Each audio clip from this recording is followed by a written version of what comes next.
side event titled The Role of Women in Peacebuilding and Biodiversity Conservation, Integrated Approaches to Community Resilience.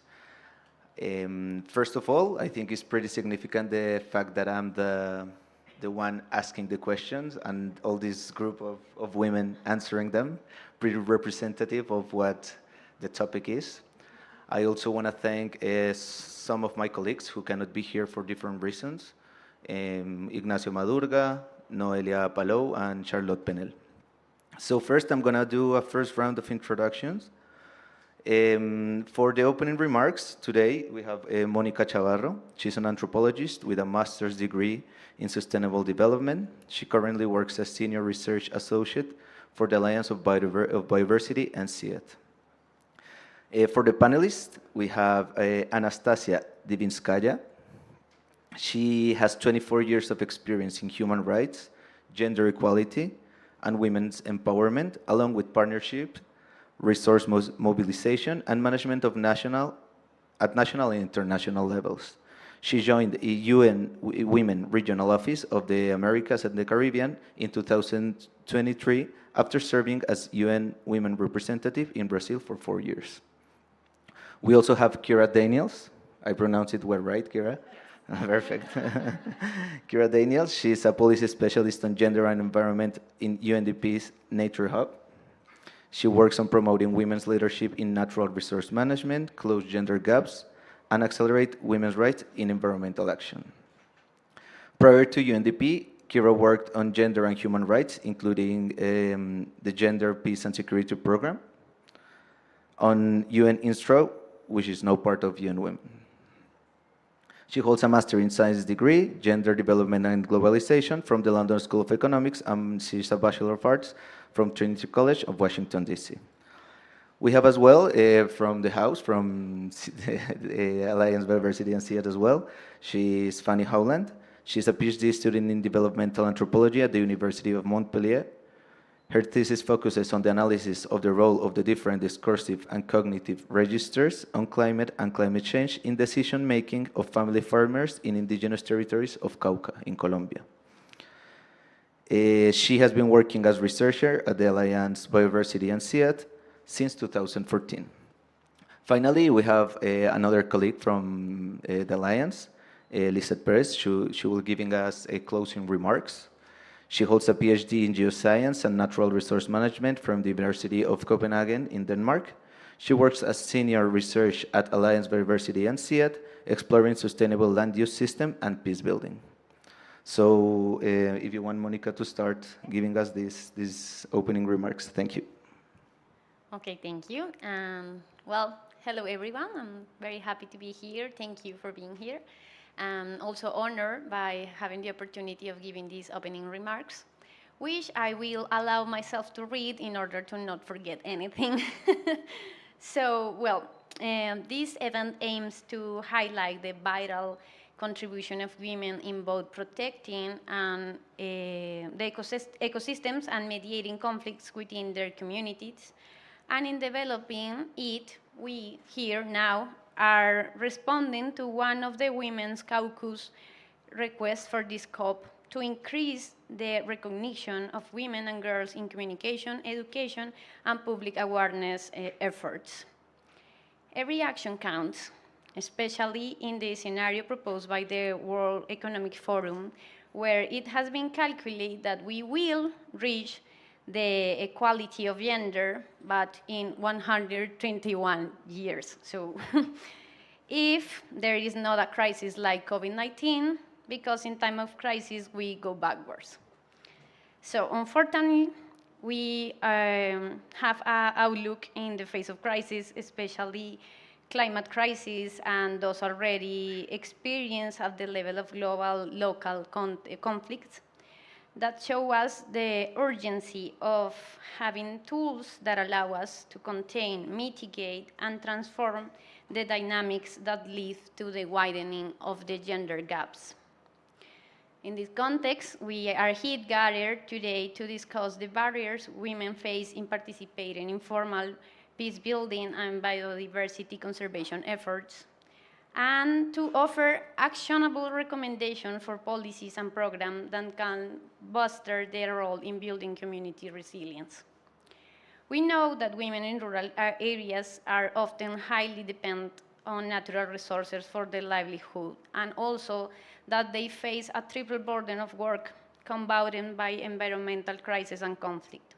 However, we still lack disaggregate information that will allow us to better understand the situation while ensuring their political participation, their capacity building, and access to resources. To address these challenges and guide the discussions, I would like to suggest that we focus on four key aspects. First, the intersectional approach, which allows us to recognize the heterogeneity that exists when we talk about women and girls in the world. Second, recognizing the strong links between conflict, resource scarcity, and gender-based violence. Third, address the urgent need to mainstream gender into all national biodiversity strategies and actions. And four, reflecting on our shared responsibility as urban inhabitants, recognizing that cities as major contribution to environmental degradations. So let us continue to move towards a future where gender justice, peace, and conservation of biodiversity are intrinsic and priorities. Thank you very much. Thank you, Monica. So the idea of this discussion is to give to ask all of you two questions each, depending on your expertise. Please try to make it 5 minutes, if it's possible. If it's not, I understand that maybe it's really interesting what you're saying, so you should not stop. But just to have it into consideration. So the first question is for Anastasia. Monica was talking about these barriers that prevent women from participating in certain spaces. So the question is, what are the main barriers preventing women from participating in formal peace building and biodiversity conservation processes? And related to your experience, can you provide examples from different regions and countries? Thanks a lot for this question. Good morning, everyone. It's a pleasure to be here, a special pleasure to be the panelist among so distinguished women and men also. Thanks a lot for organizing this event to discuss and to reflect about these pertinent issues. So indeed, the interlinkages between the biodiversity laws, climate change, gender inequalities, insecurities, and the importance of women's participation in this have been established quite a long time ago, right? However, the understanding of the gender-specific causes and the impacts of these interlinkages are not sufficiently understood. And we are bouncing against this challenge of misunderstanding or insufficient understanding when we participate in the global forums like COP, for example, where we have to prove and to discuss and to advocate for what is obvious to us, right? For us as the community of gender equality specialists. But it also impedes the development of the sound gender responsive, not just gender sensitive, but gender responsive national policy strategies and plans. And working across the spectrum of gender, security, and environment, in UN Women, we observe how the climate and biodiversity laws hazards such as droughts, the extreme weather conditions, the rise of sea levels, right? And other climate and biodiversity-related events expose women and girls to even more securities and exacerbate the already existing inequalities. We also observe how insecurity in multiple levels which women experience at the community level, in the family, at the state level, at the cross-border, in cross-border relations, at the regional and global levels also undermines the women's ability to adapt and to effectively and equally participate in the decision-making, in the peace-building processes, in the management or in the management of the biodiversity or in environmental management, or even to access the financial resources. And of course, speaking and answering your question about the barriers, we all in UN Women, we try to We have been trying to implement the transformative programs which build on the understanding that without addressing the root causes of the inequalities and discrimination which women face, such as the deeply rooted patriarchy, the adverse social norms, coupled together with racism, misogyny, and other forms of oppression and discrimination which women face, it will not be possible to address the underlying causes or immediate causes of discrimination, such as women's exclusion from the decision making, their unequal access, right, to resources or to decision making. And of course, I wish to stress the importance, it was covered by you in your opening remarks, about the importance of the intersectionality. So some women who face the multiple forms of discrimination based on their race and caste and the ethnicity, indigenous identity, disability, age, so many other identities which come into intersection with gender equality, have to be taken into account because they add additional layers of oppression which women face based on their race, which is manifested in the racist approach towards deciding who has access or who does not have access. And of course, we have to also consider the context of the developing conflict, post-conflict, and fragile states, where all of these underlying and root causes of discrimination and inequality experienced by women are only magnified due to the lack of security which they experience. So you also asked about the examples. yeah, examples. If you can give some examples, that would be Yeah, that would be almost fine. forgot. So the examples, if we only look at, for example, at Latin America and the Caribbean, because I work in, for this particular region, and I'm particularly proud of our work and of women who live and achieve so much in this region, I would like to bring some examples. For example, Colombia, right? So it is a world-known good practice on how the peace agreement signed by the government with the FARC, right, integrated and respect and emphasize the women's role.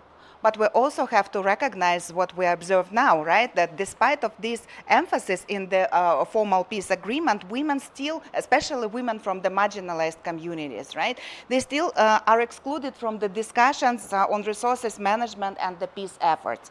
The high levels of gender-based violence which are experienced by women human rights defenders, specifically in environmental women human rights defenders, women standing for the territories and lands, indigenous women, Afro-descendant women, Quilombola women, across all of the Latin America, but specifically we are concerned about the highest rates of violence which they experience in the form of threats, rapes, intimidations, assassinations. So Latin America is the leading region in terms of the murders committed against the women human rights defenders in the world. Specifically, we are concerned about Mexico, Guatemala, Brazil, and Colombia, of course.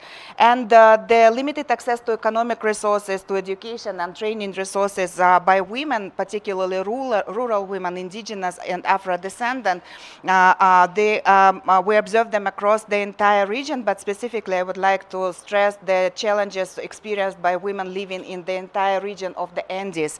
So where women struggle to obtain the financial resources and skills which are necessary for them for sustainable rural natural resource management, limiting their contributions to peace and biodiversity conservation. So therefore, altogether, the climate change and biodiversity laws, as well as insecurity and conflict, create the compound risks for women and girls, which demand the solutions that integrate and peace and environment and biodiversity laws. Hello. As a follow-up question, Anastasia, for you to explore a little bit on what UN Women do to address these barriers. So the question is, how does UN Women support women's leadership in managing natural resources in fragile and conflict-affected settings, and what successes have been achieved in terms of policy influence? Yeah, so UN Women basically works in the entire spectrum which requires elimination of discrimination against faced by women and girls. So our priority areas are such as, for example, gender-responsive governance, women's leadership and participation, women's economic empowerment, elimination of gender-based violence in all of its forms, and equal women's participation in women, peace and security agenda. So these are the broad thematic areas in which we implement the programs. And the approaches which we apply, once again, I would like to repeat the importance of the transformative results which we have to achieve, right? So, the examples may be that we may lobby and support the lobby and advocacy of the women's groups for adoption of the affirmative measures, such as, for example, the quotas for women to be elected to the parliaments, right? But then the women do not have equal access to economic resources. They cannot run the electoral campaign at the pace, at the scale as men do. They also are burdened with the excessive care, right, responsibilities at home, and they cannot dedicate as much time, resources as men for electoral campaigns. So we address the underlying cause, but we have to look at the root causes, right? The discrimination and inequality which happens to women before they want to access the point of being registered as the candidate. So, and from that perspective, of course, looking at the transformative results, the starting point is always meeting with women, listening to them, and understanding how we can complement. I would like to quote here Leonor Zabalada. She is the first indigenous woman ambassador. Now she represents Colombia in the United Nations. And we recently had the preparatory meeting with indigenous women of the region towards COP16, and she said something which struck me really strongly. She said, you know, indigenous women do not need empowerment. We need alliances. And this is exactly what we try to respect and to project through all our work. So we start with women trying to identify where we can complement and how we can support, because women always know, right? So they may lack financial resources, access to education, and other tools, but they know, right, what they need. One of the examples of our work can be the project which is called Vozes das Mulheres Indígenas. This is the project about the voices of indigenous women, which we launched in Brazil in 2016. I have to say that in Brazil, indigenous women's movement is comparatively new, but super strong at this point. And as UN Women, we are, of course, very proud of our contribution to that. So that was the project which was, as a result of which the first cadre or group of 23 indigenous women leaders from all over the country was established. We trained them on the leadership skills, we trained them on different types of how to deal with masculinity and how to deal with the advancement of gender equality, respecting the cultural and traditional and indigenous frameworks, internal, which the systems of oppression which they are facing at the community level, outside of community, at the state level, etc. So, but what makes us very proud is that literally the first student who graduated from that course was Sonia Guajajara, who now is the first indigenous woman minister of indigenous affairs in Brazil. So you can imagine how loud the voice of indigenous women is now. And another result of this project was the establishment of the first ever network of indigenous women, which is called Amiga, also very vocal. You can meet them around, and I very much encourage you to meet with the members of Amiga here. So we, of course, you asked about the policy-related work. We combined the work with the grassroots women, the mainstream women's movement of Chile, as well as the indigenous women's movement in Chile, and environmental human rights defenders with our policy advocacy and technical support work with the Ministry of Environment of Chile. So at the moment, this ministry in the region is considered as one of the pioneers, and they already started replicating their experience to Mexico and to Brazil. So we started in Chile, but now we are running the multi-country program where we integrate the gender equality perspectives and intersectionality perspectives into the work of the ministry, including and integrating the aspects of the security, community, coherence, gender equality, and also the, of course, climate change and biodiversity loss in all the policies and the internal systems and practices of this ministry. So this work now is supported at the policy level, is supported by the Center of Excellence on Statistics, which UN Women established in Mexico, because one of the issues which we try to address at the policy level is the non-existence of the data. I'm sure that all my colleagues who are here are facing with this issue. So these are just a couple of examples. I have a lot more because I'm very proud of what of our achievements, but I'm respecting the time for other panelists to speak. Thank you, Anastasia. Thank you very much, and for sharing us these experiences. I think is really useful for the conversation. So to Fanny, now moving a little bit to this idea of climate action and environmental peace building. If you want, you can use my microphone later, or okay. So what role do women play in agriculture, and how does this contribute to gender equity while supporting climate action and biodiversity conservation? Thank you, Fanny. Thank you, Julian, and thank you for the invitation to participate in this wonderful panel. Effectively, we know that women have a great potential to play a key role in supporting climate action, but also biodiversity conservation. Why? First, because women play a key role in agriculture, no? Although her role is generally very invisible. She is half of the rural population, and she is very involved in agriculture production. So as such, she is already interacting with natural resources, and as such, she plays a great role, potential great role in conservation and climate change management. And this situation is more and more real since we observe at global level global feminization of agriculture. So due mainly to migration, women plays more and more a protagonist role in agriculture. So in that sense, she's in charge of dealing with natural resources and to dealing with issues such as biodiversity loss and climate change effects. From another side, we can see that the livelihood of rural women, and especially from indigenous women, is very linked with natural resources, no?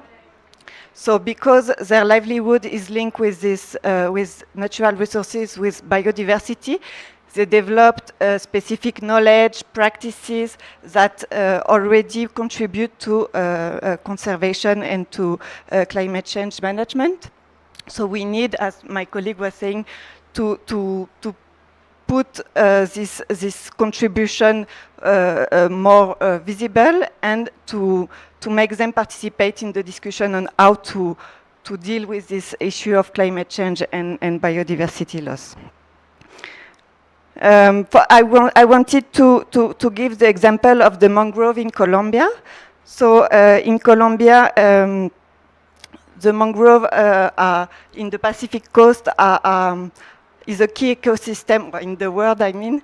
But and in this community, women, Afro-descendant women, are in charge of collecting a small mollusk, and then for this reason, they have developed a lot of knowledge and practices favoring biodiversity.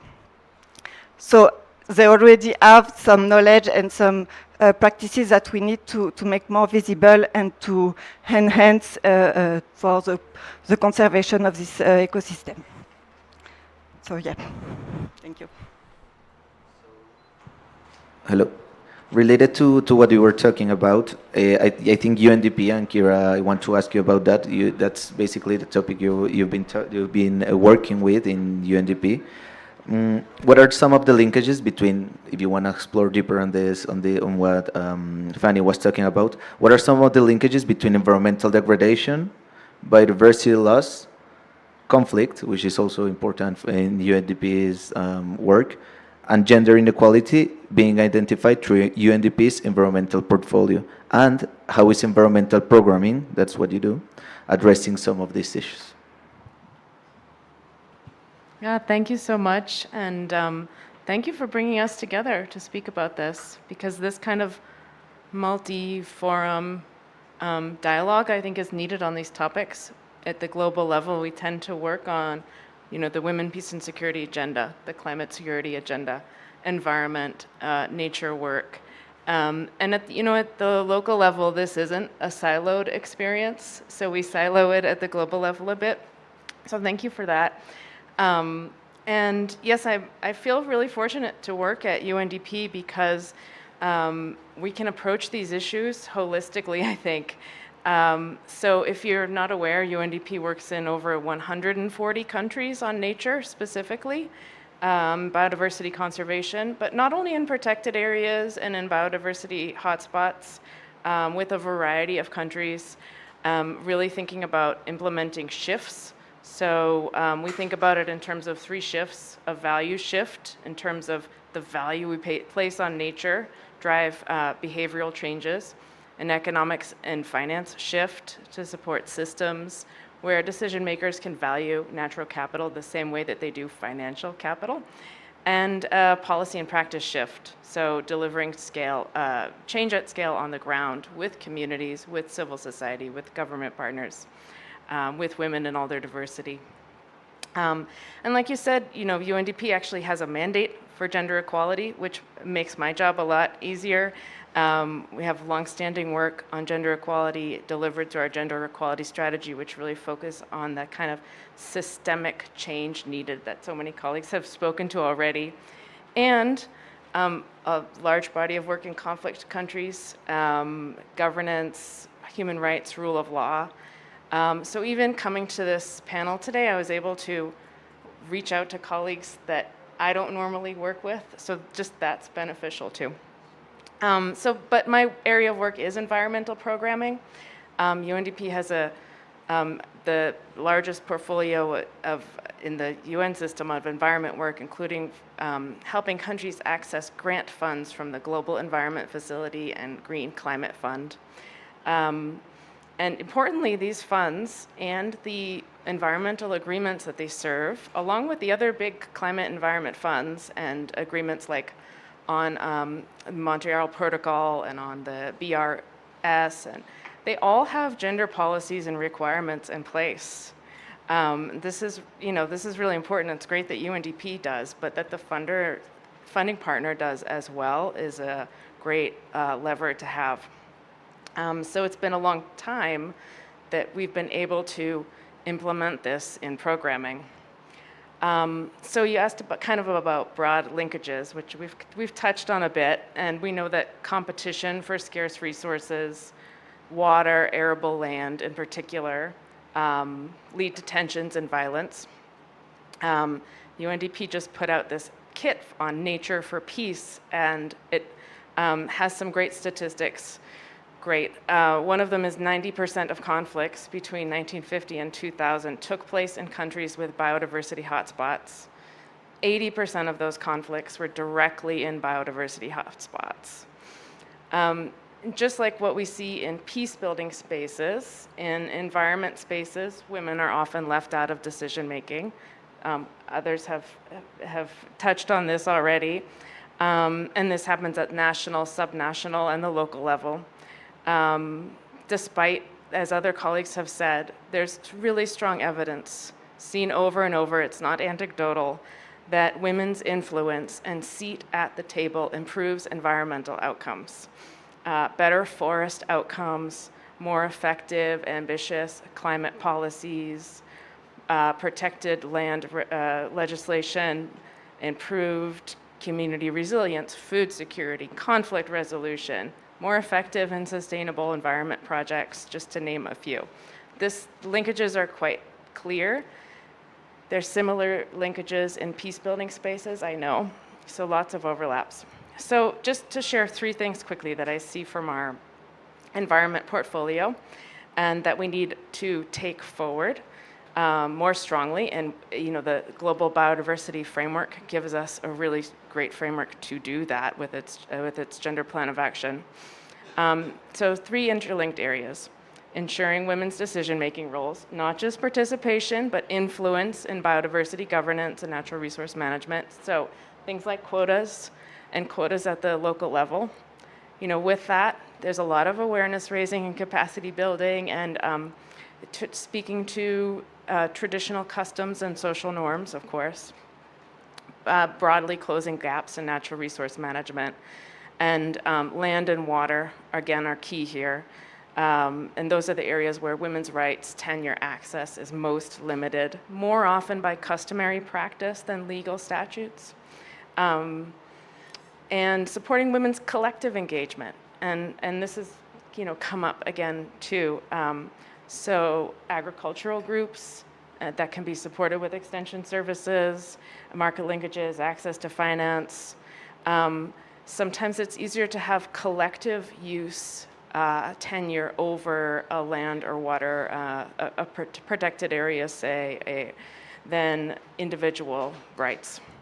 And supporting women to come together and form alliances and solidarity networks is incredibly valuable with many knock-on benefits. So this is, you know, things we're hearing a lot, but this is what I see from this really huge environment portfolio. And yeah, I think I'll stop there. Thank you very much. So yeah, with UNDP, we are long-standing partners. We have been working on research projects. So back to Fanny. I want to ask you about the remaining gaps in data and research concerning the connection between climate, biodiversity, peace, security, and gender. Thank you. I think that we have been doing some progress in terms of producing more disaggregated data to have more and more information on the woman situation and men situation, but obviously we can do more, and we need more quantitative and qualitative indicator to be able to do this, to conduct this research on this link from one side. I think also we really need some more qualitative research on these topics, on the interrelation between these issues of gender equity, biodiversity loss, and climate change effect. And for instance, in the case of Colombia, where we notice that these three issues are completely embedded, we need to understand more what is happening when, for instance, a program or policy are trying to include some gender perspective in this policy. No? For instance, how women are not only included but portrayed in a climate policy or in a climate program. Is she only seen as a victim, or is she seen also as an actor of change? How she is considered, seen as a beneficiary? Is it only because she participates in workshop, or is it more? So we need to have much more than quantitative data on how women is benefited from this policy or program. For instance, we are leading a study currently on the experience of women benefiting from land restitution program in Colombia, and trying to understand how a policy or program which has a gender perspective and sensitivity is effectively attending women-specific demand, context, situation, etc. And it's not that easy, of course. Yeah, so I would say that, yeah, more qualitative information beyond number of women benefited from such or such policy or program. We need to understand how women receive this program, receive this project, and is it effectively contributing to closing some gaps? Thank you, Fanny. So back to UNDP, that I think we can link the next question to what Fanny was saying. Can you please talk about innovative approaches that UNDP has utilized to involve women in community-based peace-building efforts in fragile and conflict-affected contexts, where natural resource scarcity is a driver of violence? Yeah, thank you. I had a few examples in mind when I was thinking about answering this question, but found so many more. Maybe that's not a great thing because there's so much more conflict. But I want to share three. They are actually all in Africa. So first, gender-responsive transboundary agreements. I don't know that that counts as innovative, but this is a really important tool, transboundary agreements on the environment that agree to sustainable use of a shared resource like a fresh water are a real enabler of peace. But they are not always gender responsive, but this is something I see happening. So there's one that's looking at shared use of the Lake Chad Basin, which covers Cameroon, Central African Republic, Chad, Niger, and Nigeria. This is a space where there's a severe humanitarian crisis, armed conflict, climate change, of course, dwindling resources affecting millions.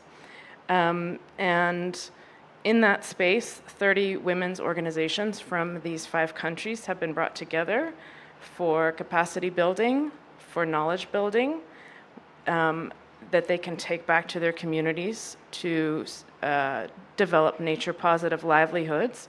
But then, really importantly here, those women have been engaged in the regional action plan for biodiversity to influence that and share their priorities for that regional action plan. So this thinking about transboundary agreements is my takeaway there. Next, in Burkina Faso, which is in West Africa, which is a place of severe environmental degradation, also crisis, a lot of internally displaced people. 80% of the population depends on agriculture, and women make up around 55% of the agricultural workforce. So land is really important. And there's I think quite an innovative model there called peace farms, which UNDP and partners are working on. These are communal farm spaces with irrigation, with individual plots allocated to smallholders, organized in cooperatives. And the farmers there consist of women from different ethnic groups, different villages, practicing agrobiodiversity. And before the peace farms in this space, traditional community mechanisms for management of conflict were in place that largely excluded women. But through this model, there's more of a dynamic of solidarity, of knowledge sharing. When you have access to land, you're able to participate in a community, in this community in a different way. And for internally displaced people, this access to land is really key. So the peace farm model enables that. And these farms have been productive too. The agro-biodiversity model of farming has been productive, has increased livelihoods, and has helped facilitate conflict prevention at this small community level, small but powerful community level. I think it's a really effective example of local conflict prevention, peace building. And last example, because we're here at the Biodiversity Conference, and I think women's work as eco-guards and rangers is something I see a lot in our work that touches on conflict, but I'd like to hear more about. And women are really highly effective at de-escalating conflicts over nature. There's quite a lot of evidence to this, yet women make up only between 3 and 11% of rangers worldwide. Really small. But there's a lot of countries that are putting women in place as rangers in protected areas and in national parks, and also work outside of official protected area spaces to work with women as eco-guards. Because human-wildlife conflict in communities can lead to serious biodiversity loss. So in Mali, about 12% of West Africa's elephant population is in the Gorma region of Mali, and this is actually an elephant migration route, and so women have been engaged there as eco guards, so not as formal park rangers, but with capacity building to work with their community to stop poaching, to collect data on elephant movements and their distribution in the area, mobilize community for protecting actions. And these eco-guards have actually contributed to a significant decline in poaching incidents. So I think this kind of idea as women engaging in these male-coded spaces for protecting biodiversity, which can often be really militarized, is, I think we can call that innovative, I'm not sure, but Given human history, yes. given the history, yes, yeah. So thank you. Thank you very much, Kira. So yeah, it's really interesting what we have been talking about, including women, giving more participation to women in natural resource management, in these kind of spaces, that agricultural spaces as well. So back to Fanny, I want you to please give us a brief reflection on how can women's inclusion in decision-making processes in natural resource management have positive co-benefits in peace building and biodiversity conservation, really in line with what Kira was talking about. Thank you. Yes, and maybe before talking about co-benefit, I would say that their involvement in the decision-making is also a matter of social equity and social justice, no? Involving the population that is also involved in natural resources management and are also affected by the loss of biodiversity and also climate change. It's part of this social equity or social justice. Now, because also they have a role in conservation and in climate change adaptation and mitigation, it's important to play a greater role. We already discussed this a lot. And I would say, as my colleague was saying, not only at territorial level, but also at policy level, national and international level, such this kind of event, no? And what we have seen, we are also leading a study on women network, but here in Colombia, interethnic women network.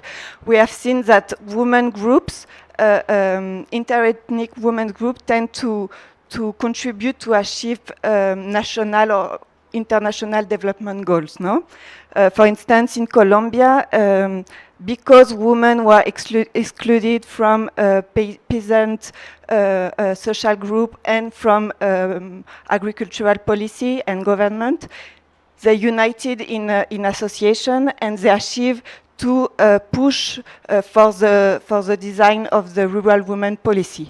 They push for the creation of the Rural Women Directorate within the Ministry of Agriculture. So this effort contribute to global objectives such as gender equity, agricultural development, etc., etc. So these are concrete co-benefit, let's say, on why is it important to include these women in the conversation. Also, seeing this women network, we can see that women network have a very great potential to share experience, information, knowledge, to unite, to have more power to lead incidents, policy incidents, action. So these are all great contributions that can do women and women group. And just to finish, I wanted to quote Mbera leader, an indigenous woman leader in Colombia, about the connections that she established between women and biodiversity or nature. So she was saying, from the cosmovision of my people, women in all our physical and spiritual structure is conceived in connection with the earth. Sometimes we believe that what happened to the Earth as a physical being is disconnected from what happened to women. But this disconnection does not exist, because everything that happened to the Earth is happening to women as a physical being, because there is a connection. So for example, every time the Earth gets sick, every time the Earth gets sicker, and every time we women tend to have more illness. So we have been taught that man, the masculinity, has become very, very disconnected from the Earth. And this has also been reflected in the treatment of physical women, because the way they are being treated, and I'm not talking about everyone, but the great generality that is generating this chaos is the masculine, which as well as it is treating the Earth, treating women in a violent way, in an extractive way. All this to tell you that we defend the land a lot. But from the indigenous people, we say we defend the land because we are the land. We represent the land. We women are one of those who are defending biodiversity and proposing action to mitigate it in different scenarios. From the practice as such, from this everyday action to political advocacy. Thank you. Thank you, Fanny. So before these last questions, I want you in the public to please reflect on what we have been talking about, because I'm going to give 15 minutes for some question and answer section. So for you, for the public, to think about it and to please seize the moment and this wonderful panel to ask your questions, okay? So back to this idea of more laws and let's say government on an international level. So I want to ask you first a question to Kira and then to Anastasia to round up with this idea. The question for you, Kira, is how can we ensure that the revision of national biodiversity strategies and action plans, NBSAPs, meaningfully include women's perspective and contributions? Thanks a lot for this question. So before going to the national strategies and action plans, I wish to say that we have to acknowledge the abundance of the global international frameworks. We have the Security Council resolutions on women, peace and security, 11 of them. So we have it, right? So they're mandatory for implementation. They do not require adoption, which means that every government, every country, every member state of the United Nations has to implement. The majority of the countries in the world have adopted and ratified the Convention on Elimination of All Forms of Discrimination, and we recently were happily welcoming the adoption of the General Recommendation 39 on the human rights of indigenous women and girls, which took 7 years of advocacy for indigenous women around the world to have the committee adopting this recommendation. We have we still have the Beijing Platform for Action. We will be celebrating 30 years anniversary next year. So there is still no analog to this blueprint for gender mainstreaming and empowerment of women. So we have it all, right? So there is no shortage of the international frameworks and norms to inform the national policy planning, to inform the national legal making, right? So. And therefore, from this experience, from decades of experience and observation and collecting the data on how the policies are formulated at the local level, national level, so we have identified the trend, which is pretty much obvious, but common across the countries and across the continent. So this is the disintegrated approach towards addressing the needs and necessities of diverse women and girls at the country office level. So therefore, the entry point should be the integrated complementary policy making. So how often we represent different countries, right? How often do we observe the situation when the country has the National Action Plan on Gender Equality, National Action Plan Plan on Women, Peace and Security, then the policies which are developed by the Ministries of Environment and Climate Change, right, which randomly would include gender equality. If we are lucky, they would be quite comprehensive in terms of integration, but yet each of these policies is siloed, right? They're not united in the system of monitoring and evaluation, which undermines the efforts of the state. It pulverizes. Sometimes I invent English words, but I think that it exists. So we disperse the human and financial resources at the country office implementing them, right? And we also disperse the energy which could come to addressing the causes and apparently resolving the concrete issues of women in all of their diversity. Therefore, the entry point should be the integrated complementary agendas where all the policies developed by the state would be represent one universal national system of policies. And the same applies to the legislation. So the scaling up of the integrated program, and we heard the beautiful examples of UNDP, innovative, in my view, they are innovative and definitely transformative initiatives. We heard the stories about what really works for the women. So these examples have to be scaled up to the policy and legislative levels. Financing, so it's inevitable that we would talk about the shortage of financing. It's not only about the national finances, which are not allocated properly, right, or dispersed around different multiplicity of policies and initiatives, but it's also about the ODA, right, the Overseas Development Assistance. So the recent study of the OECD showed that only 4% of the development assistance goes to addressing gender inequalities as a specific target, so as a specific objective, meaning let's say that the development cooperation of country X allocated $100 billion for addressing the hurricane in the Caribbean. Just imagine that 4% of these funds goes to addressing the gender inequalities and for supporting the women's empowerment and initiatives related to women's human rights.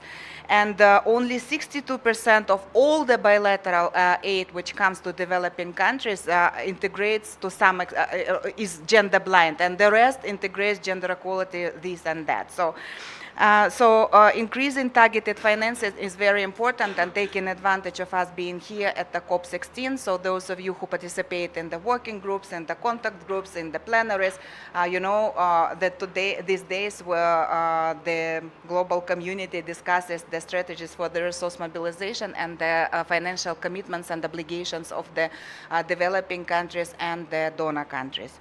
And of course, the evidence.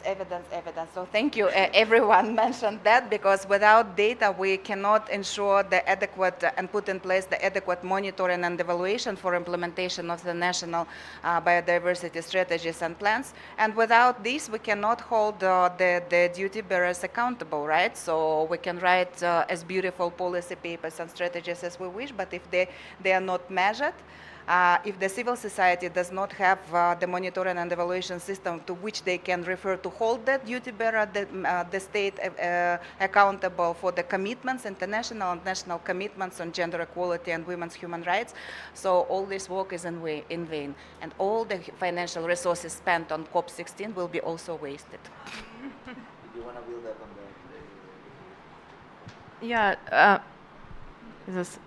Yeah, maybe reflecting specifically on MBSAPs, because we are here at the Biodiversity Conference. Countries are talking today about their MBSAPs, which have been submitted. A lot of countries have revised their targets and not revised the whole MBSAP.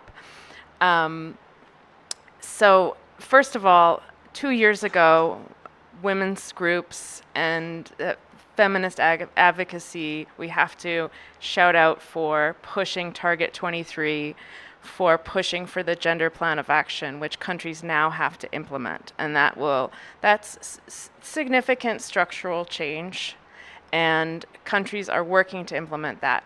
I don't know how much we'll see that reflected in the MBSAPs that are being submitted now. But I do know that countries working with UNDP, and we're working with 68 countries to revise their MBSAPs, there's been huge demand for support to for capacity building on gender. You know, the reality is with in the national ministries in charge of the MBSAP, a lot of them are quite siloed in what they're doing. They're charged with doing the MBSAP, but don't have, you know, they're not the Ministry of Finance like the Women's Ministry. I think they can be often siloed. And so you're talking a lot about policy coherence and alignment within countries, and that kind of needs to happen through the MBSAP if it's going to work with the most meaningful stakeholders, work with the National Women's Ministry and feminist civil society in countries. So I think it's a little bit uneven, but there's really strong examples of, and so many people here talking about work on the national level on their ensuring women's influence over the MBSAP. So there was a great gender and environment data conference on Sunday in Bhutan. Bhutan's women's ministry was there because their representative from the women's ministry works on their MBSAP. Now, isn't that a great model? That same woman also worked on the country's NDC, their climate plan, and she knows women's civil society and makes sure that they have a seat at the table too. Building capacity around all of those spaces on gender, on biodiversity, on gender and biodiversity linkages. I think that's a really good example. Colombia also has similar work going on, amazing work on data, but that isn't quite happening everywhere, but we have the good practice for sure. Thanks.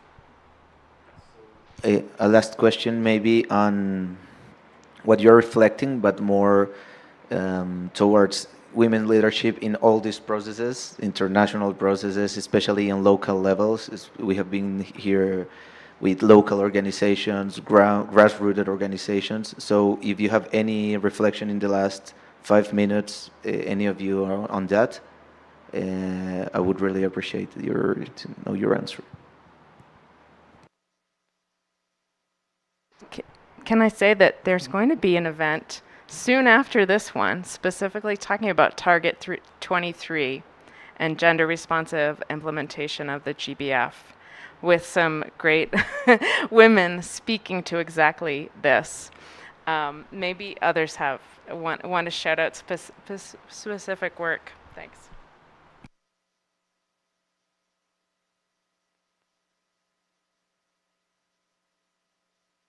We also have this afternoon a very nice panel here at 2 o'clock on this interethnic women network. So the idea is that we as international cooperation, or we as a researcher, we are not talking, but we give them the microphone and let them speak. So maybe this is a reflection for this kind of event where it's still very difficult to make possible the fact that women that are actually doing the action toward more biodiversity conservation are not present or not enough present in this kind of spaces. So we achieved to have 3 wonderful women this afternoon at 2 o'clock, one from the Guajira department and another one incredible fisherwoman from the Cesar department, and an Ambera indigenous leader who are doing great things that we should all listen to and learn from. Thank you. Share some details on the event, on your event, Kira, or is it? It's not my event, but it's CGIAR. No, it's your organization's event. No. It's what time? It's at 4 o'clock in here, in the CGIAR. Okay. Okay. 4 o'clock. So, now that the public is interacting, so if you have any questions for any of the panelists, that would be greatly appreciated. I think it's important for you also to have this opportunity. Or reflections. Yeah, please. Experiences. Should I give him a microphone? Sorry I'm late, but I think I will still ask my question. I'm Zora Zahir. I'm a PhD student in University of Regina, Canada. And for me as a woman, always I'm thinking that if we have opportunity to like have a stage, have a place to talk, and have a place to like say your opinion, do you always emphasize on like being a woman, and or you always just talk as a scientist or as a person with an opinion? And then most of the time, because I'm talking, people tag the womenness on that, and then sometimes they tell me that I got the opportunity because I'm the woman, and I want to know how you battle with this and how you overcome this, or maybe you just embrace it. I don't know. What is your stance on this?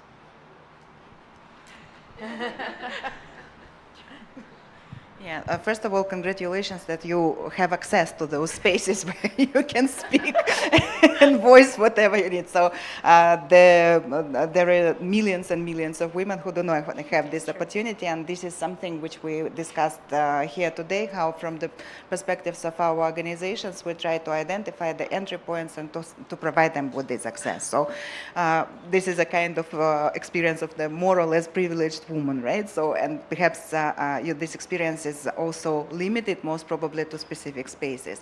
But speaking about the leadership, I don't think that in the contemporary interpretation of the intersectional rights, right, intersect inequality and gender equality, we talk about being a woman as a privilege, right? So we enjoy the equality, and where we do not it, we take the actions, implement the programs to address this. So that's my reflection. Most probably you didn't ask the question. At least I did not understand it like that. But I appreciate your perspective. That's interesting. No, that was very good. But I'm also from Afghanistan, the place that women, like my sister, cannot go to school. Right now, she is at home in 3 years, and she cannot go to school. I totally understand. But in Canada, I have a completely different life. Where I was in Afghanistan, I was just not even existed. So yeah, I totally understand that point. Maybe, you raise a good point, I think. Are women expected to always bring up gender equality when they have space? And I don't think that's the expectation, nor are all women gender equality champions either. But I'm thinking of something that a young woman said yesterday in the Women's Pavilion. There was a great event on bringing feminist action to biodiversity conservation. And we thought this was probably the only event here with the word feminist in the title. But it was a lot of local leaders working on biodiversity action. And with gender equality benefits, yes, but their work was really on biodiversity conservation. And one of them said, if you know one thing about biodiversity conservation, you take up space and share that one thing. And I think that maybe is in line with what you're asking about. Thanks. Hello, my name is Natalie Rodriguez. I work at implementing environmental programs here in Colombia, mostly in deforestation. And something you mentioned was that maybe woman leadership is trying to create alliances more than empowerment. And while we're trying to get more gender-focused analysis in these programs, it's really hard because the focus is deforestation, not gender. But when we want to implement stuff, I would like to know your perspective, all of you, on how will be the most effective way to bring women into the conversation under this narrative of alliances and not just empowerment, that it's mostly the discourse that you can find in the books.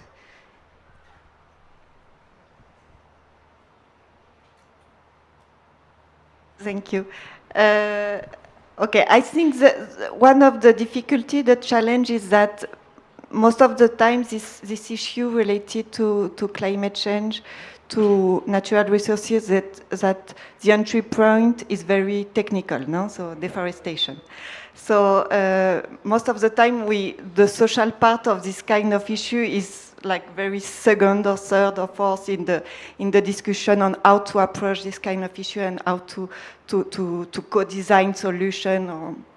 So I think it is important that to understand from a social point of view what are the social causes of this deforestation, no? And they are not one, there are very a lot, and it depends on the context, on the country, on many things. So start understanding what are the role played by women, by men, by youth, by understand what are the role that are causing this deforestation, and start from this to build solution. No?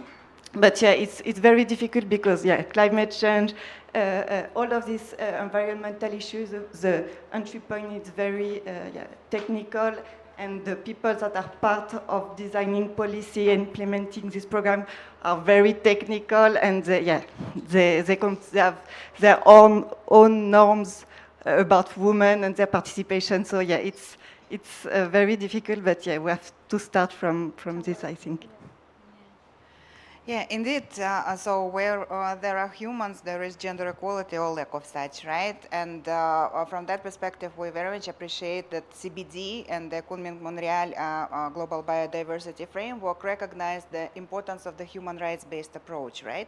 In addition to gender equality. The fundamental shift brought by the introduction of the human rights-based approach is that anything where human rights-based approach is included, and it is included in the biodiversity framework, right, has to focus on the rights of human beings, right? And biodiversity is not an exception. So I can totally imagine what you are struggling with. So I think that it's time for us, for the community of gender equality practitioners, to publish a book, right, about all the possible excuses for not to address the gender inequalities and to violate the women's human rights, right? So how frequently do you also, what does it have to do with gender equality? So, or hearing from men, so, you know, you are from UN Women, so I'm married to, and my wife is a woman and my daughter is a girl, so I'm totally in pro of gender equality. So this is the rhetoric. When you only started asking this question, I started smiling. It's like, yes, how common it is.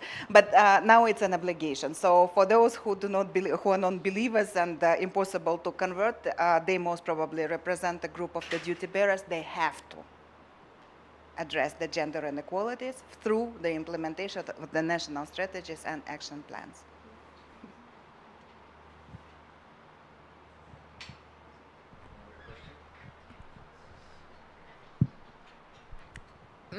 You were talking about the root causes of gender inequality, and I have been here the different experience that you shared that were focused in empower women.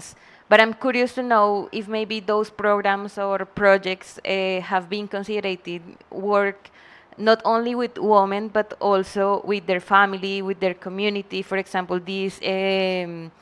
I have been here about these new approaches about new masculinities, for example. So is there any of that work?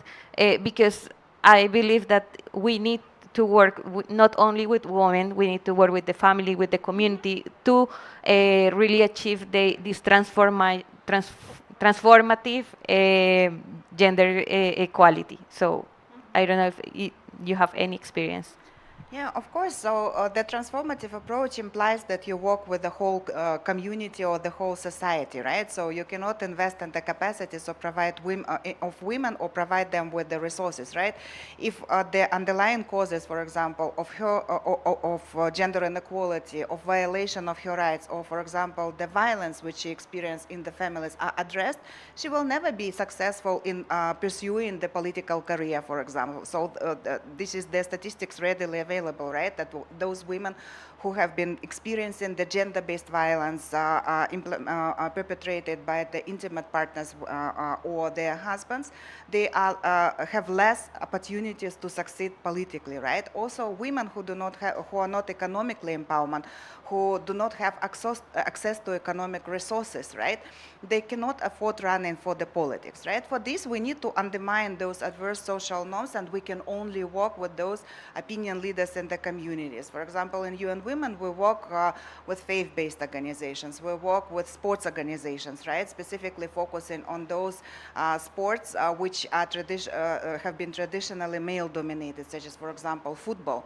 We run the beautiful program, One Win Leads to Another, in favelas of Rio de Janeiro, working with the entire community, and it's a complicated, super violent, self-governed community of favelas, where we, on one hand, invest in the capacities and empower the mostly Afro-descendant girls who live there, but at the same time, we work with all the opinion and decision makers in this community. Without this, these women would not be able to flourish, because in most of the favelas, the two pathways available for the youth are drug trafficking or this, commercial sex work. That's it. So we're trying to identify and show that there are others, so that girls can graduate from schools, that they can enter universities, that they can play football, soccer, volleyball, whatever they wish, and through this sports program develop themselves and pursue other careers and opportunities there. So it is an absolute must, just to conclude, to work with, to consider the whole society approach. And also, I want to bring an example where the work focusing on constructing the positive masculinities as opposed to the toxic masculinities pays off, right?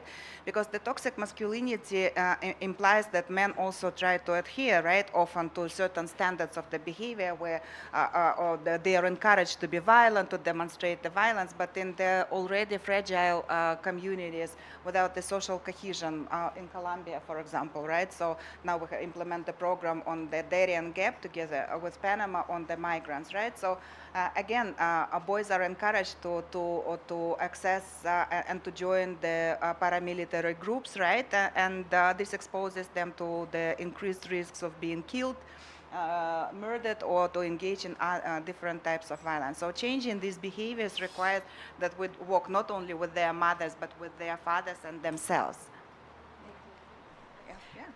Just to complement, one gender researcher was saying, and I found it very nice, a woman cannot empower alone. It's not possible, no? We have to achieve the change at the household level, at the community level, at the national level, so that the woman can empower. I cannot make the decision alone to be empowered. I need that other things than myself, in addition to myself, change, so that we can speak about empowerment.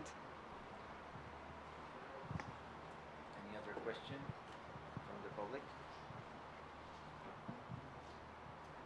So thank you very much to all our panelists. I think the discussion has been really useful for all of us and for the entire debate around the COP. Around. So now I wanna give the mic and the stage to Lisette for her to giving us some closing remarks on the discussion. If you wanna, maybe if we have some last 5 minutes to give some feedback to Lisette, the panelist, we can do it. Okay.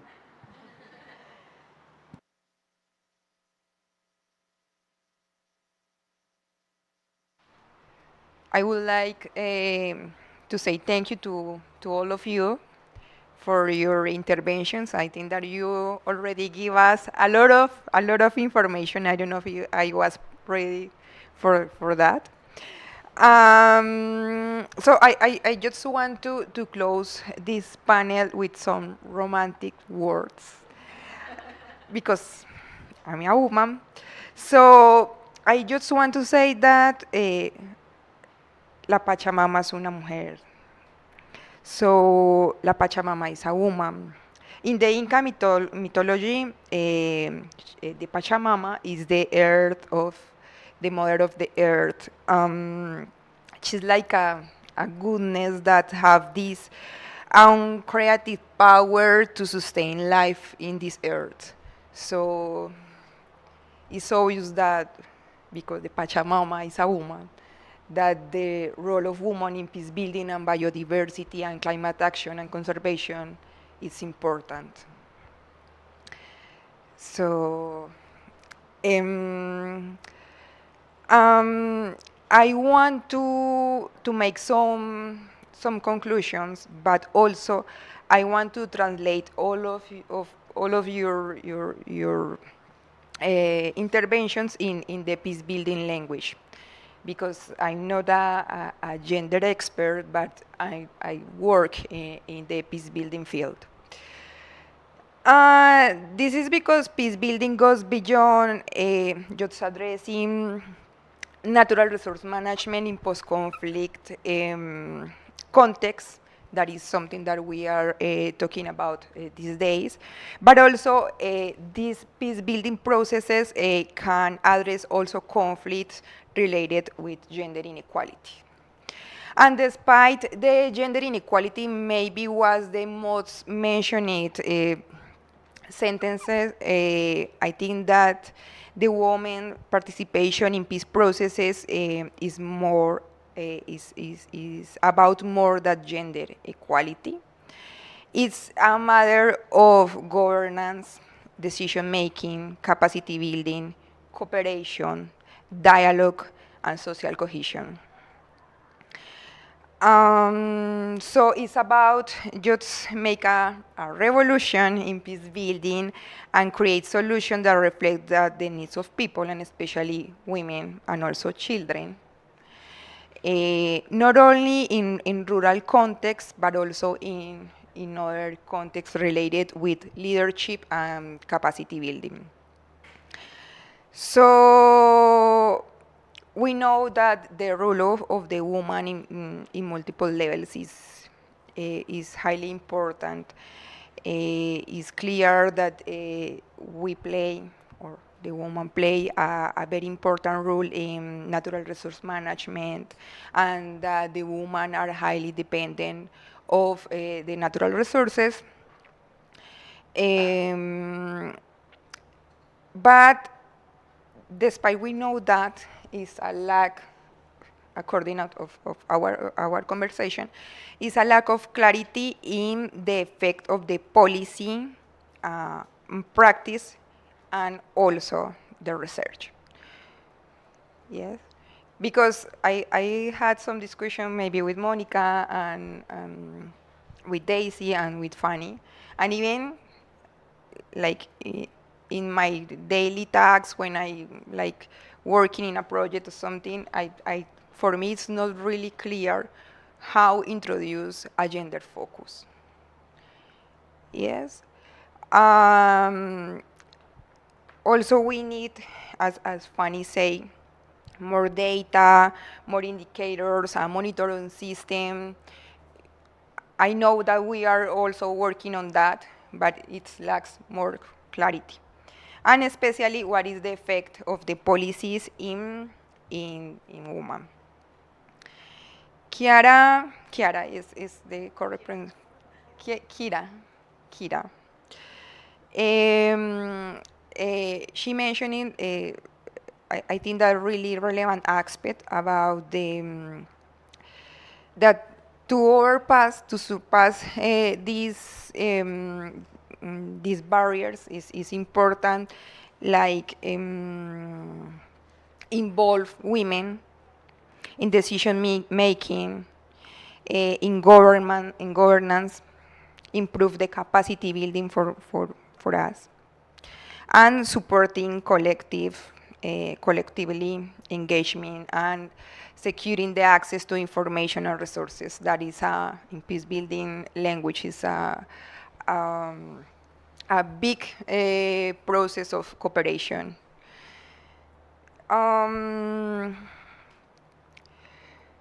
Also, you mentioned that what to expect in the future is that the integration of the gender focus in different levels, especially in the policy frameworks, like the MBSAP and the Objective 23.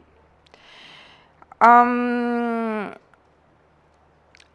I just want to say, I know that you already talk a lot, but if I can say in peace building, in the peace building language, is that just introduce the gender focus and gender sensitive approach in all the natural resource management process is a process that contributes to conflict prevention and conflict mitigation, because we are like suffering of gender inequalities. We are suffering of that we don't have access to resource, and work on that will give us a more social cohesion, and that is the role of women in peace.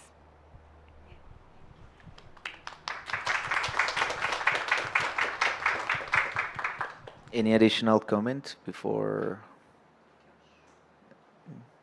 So thank you very much. Yeah. Perhaps just to thank the audience, I think the importance of such interactions and platforms and sharing and enriching each other's experiences is very difficult to underestimate. So I wish to thank the organizers and the panelists. Thank you.